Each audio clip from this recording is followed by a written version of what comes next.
ہمارے لیے آج کی تلاوت قضات کی کتاب اس کا 13واں باب 2 سے 7 اور پھر 24 سے 25 آیت۔ اور دان کے قبیلے میں سرا کا ایک آدمی تھا جس کا نام مانو تھا، اور اس کی بیوی بانجھ تھی۔ چنانچہ اس سے کوئی بچہ پیدا نہ ہوا، اور خداوند کا فرشتہ اس عورت کو دکھائی دیا، اور اس نے اسے کہا، تو بانجھ ہے اور تیرا کوئی بچہ نہیں، لیکن تو حاملہ ہوگی اور تیرے بیٹا ہوگا۔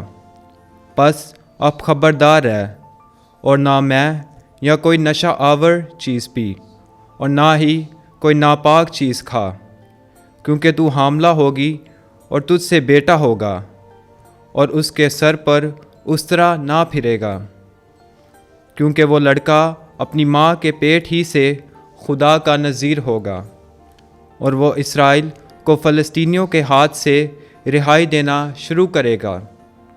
تب اس عورت نے جا کر اپنے شوہر سے کلام کر کے کہا کہ ایک مرد خدا میرے پاس آیا، اور اس کی شکل خداوند کے فرشتے کی طرح نہایت ہیبت ناک تھی، اور نہ میں نے اس سے پوچھا، اور نہ اس ہی نے اپنا نام مجھے بتایا، اور نہ ہی میں نے اس سے پوچھا، اور نہ ہی اسی نے اپنا نام مجھے بتایا۔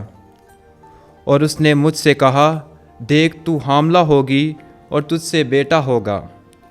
چنانچہ اب تو نہ میں اور نہ کوئی نشہ آور چیز پی اور کوئی ناپاک چیز نہ کھا، کیونکہ وہ لڑکا اپنی ماں کے پیٹ ہی سے اپنی وفات کے دن تک خدا کا نذیر ہوگا۔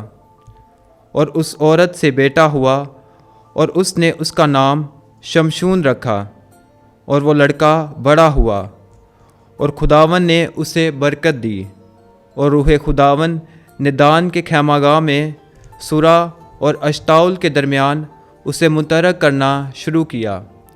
پاک کلام کے پڑھے اور سنے جانے پر خداوند کی خاص برکت ہو۔ خداوند کا شکر ہو۔